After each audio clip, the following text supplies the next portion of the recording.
Hey ambitious professionals, it's Linda Rayner of lindarainer.com, guiding you to a career and life you'll truly enjoy.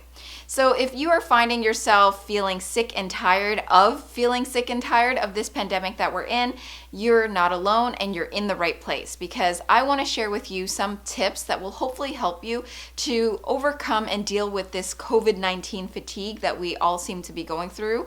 And I also want to help set you up for success for your career in 2021. So let's get into it.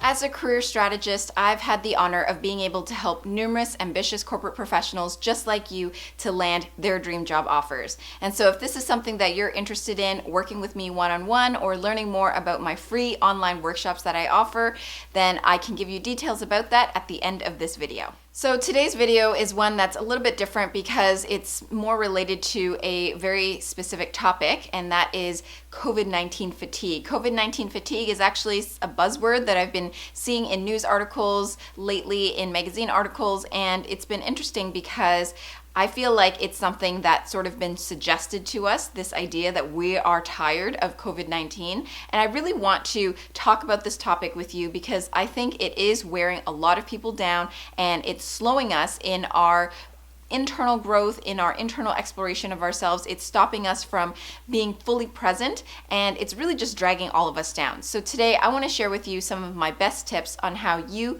can deal with this COVID-19 fatigue and how you can set yourself up for success for the new year that's to come. Tip number 1, stop telling yourself that you're fatigued. So here's my theory. I have actually recently been going through news articles, and I've been reading quite a bit about this feeling that we all seem to be going through lately, which is this COVID-19 fatigue.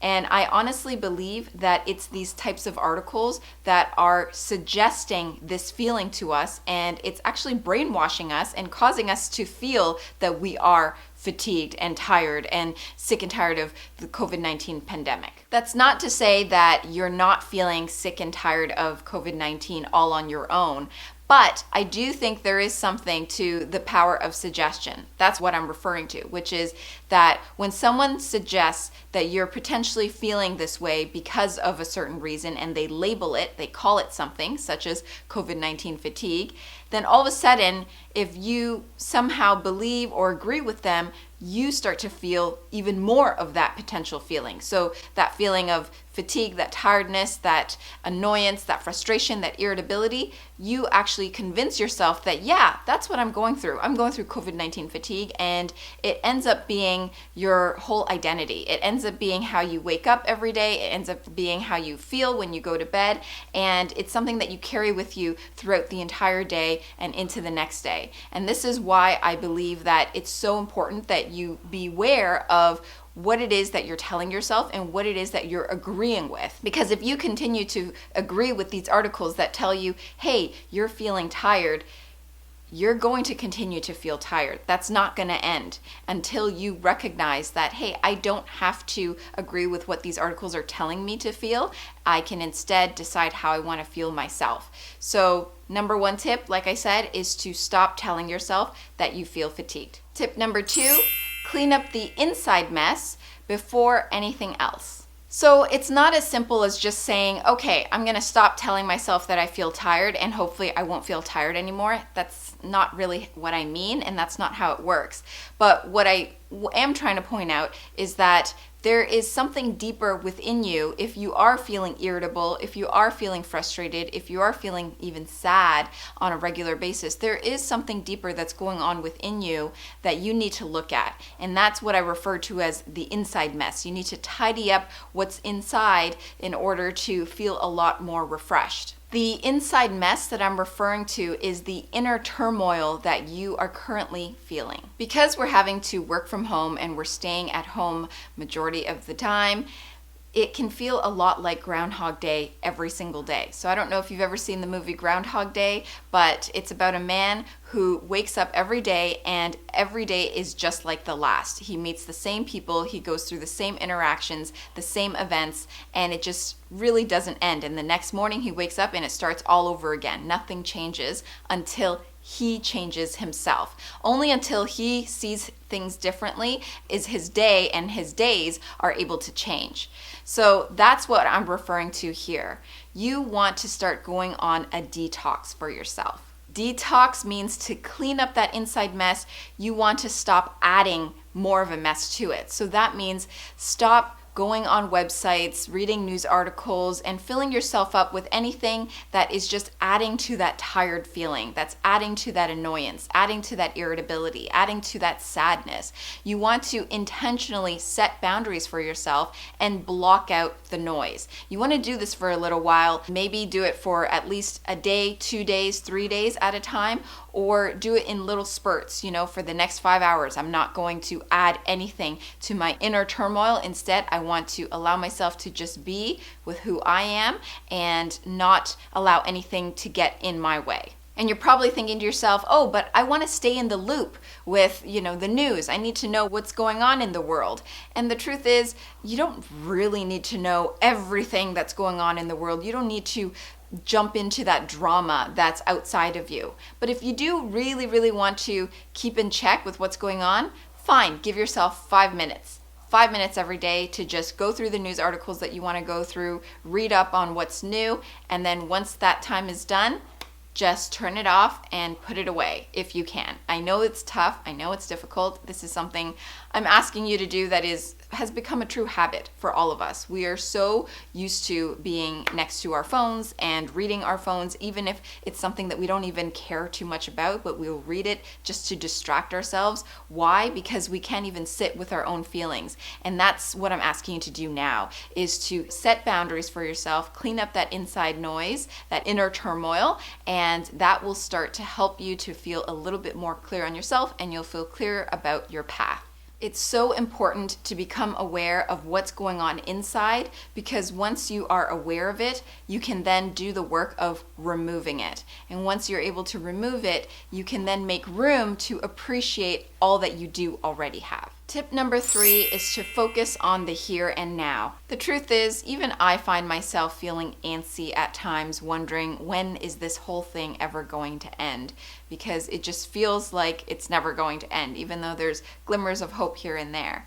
But what I'm trying to say is the way to combat that feeling is to be present. Focus on what you have to do right now for the next hour and do it. And then the next hour, focus on what you have to do and then do that. And pretty much just do that every hour, every half hour, however long you can last until you get through the end of the day. Unfortunately, it sounds sad, but to be honest, it's not. Because when you can just focus on what you have to do now and you spend your time and energy doing that one thing, even if it's just to take a nap, you are being present. You are being alert to what it is that's in front of you, rather than distracting yourself mindlessly by, again, going on your phone, reading news articles, reading things that you don't need to be reading up about, and filling your mind with additional thoughts that don't need to be there. Tip number 4 is to embrace self-loving energy every day. So this is something that I've recently learned to do, and I'm getting better at it, but I'm still a little shaky and I need practice with it myself. But it has worked during the times that I have done it. So what it is you want to put yourself in a position where you have time and space, where you don't have any distractions, and you can allow yourself to close your eyes and think about a friend or family member who you love deeply. It could be your spouse, it could be a sibling, it could be a child, anyone that you can think of who you love very much. And what you want to do is you want to focus on the energy, the feeling of love that you have towards this person, and just allow yourself to envelop yourself in that feeling. And when you can embrace that feeling within you, what you then want to do is, beyond transferring that energy and focusing on that person who you love, you want to take that energy and then bring it back to yourself. And you want to wrap yourself in that feeling of self-love. So you're giving love to that one person, but you're taking that love energy and you're giving it to yourself as well. And what happens is you start to feel so much more at peace, so much more warmth, so much more balanced, is what I found. And so when you can practice this feeling of giving yourself loving energy, all of a sudden you feel so much more refreshed, because the truth is we don't give ourselves loving energy very often on a daily basis. Instead, we do the very opposite. We give ourselves pretty much negative feeling energy. We'll criticize ourselves, we'll talk down to ourselves, and it's just the complete opposite of what you should be doing, because we need to be feeding ourselves with this loving energy first. So if you can start practicing this for yourself, notice how much more balanced and calm you are throughout the day. Tip number 5 is to write it all down. When we're going through an anxiety-ridden time, it's really easy for us to allow that anxiety to stay with us, live with us day and night. But when that anxiety stays with you for that long of a period, day after day, it's actually poisoning your body. And if you don't want that energy to live with you the way that it has been, then you need to energetically release it. And one way is to journal. I've advocated journaling time and time again in my videos. And the reason why I advocate that you should start journaling if you don't already is because it works. Take 10 to 20 minutes to write down. This is my journal, by the way. This is my journal. Take 10 to 20 minutes of your day to write down what you're feeling, to write down anything that comes to you. And you want to also ask for guidance, whether it's your higher self or your guides or God or whoever you believe in.